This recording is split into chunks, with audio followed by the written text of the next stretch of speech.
question. No, I'm not having any second thoughts about representing President Trump.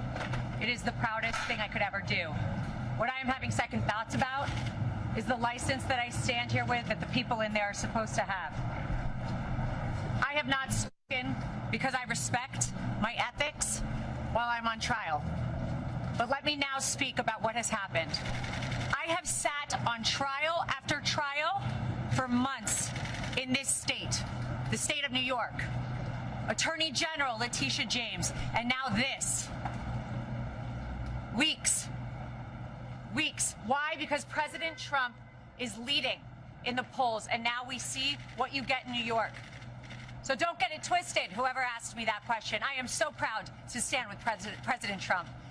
But I am not proud to stand with what I saw in that courtroom. Ms. Habba, I'm not finished. Let me just finish and I'll take questions, please. Before I walked into court, that judge decided that every single defense President Trump had, we were not allowed to raise in front of the jury. It is in writing, and I encourage the journalists, the real journalists, to take the minute to look at his orders. There was no proof. And I couldn't prove that she didn't bring in the dress. There was no DNA. There was no expert. My experts were denied. Two of them were denied to come in. They didn't let me bring up that Reid Hoffman funded Miss Kaplan. And you know what we got in there? That my witness, who was her friend, who said that she is a drug addict and the drug addict is herself.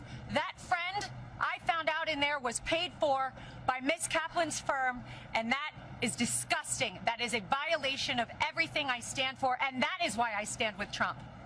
And that is why so many Americans are so proud that he is running again and so excited to run to the ballot box. But don't get it twisted. We are seeing a violation of our justice system. Ladies and gentlemen, you are not allowed to be stripped of every defense that you have.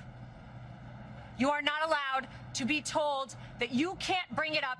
And imagine a point where a judge tells the lawyer, before your client, the former president of the United States, the leading candidate and obvious nominee for the Republican Party, before he takes the stand to defend himself, Ms. Habba, tell me the questions you're going to ask in open court and tell me exactly what he's going to respond. And then edited my questions, edited the response he was allowed to give.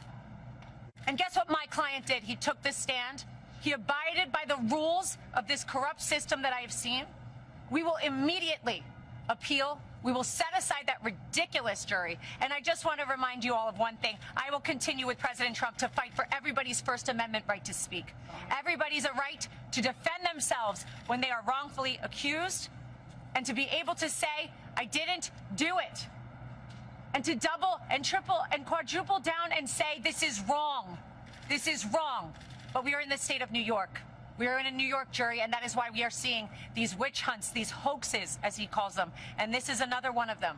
Be brought in New York, in states where they know they will get juries like this. It will not deter us.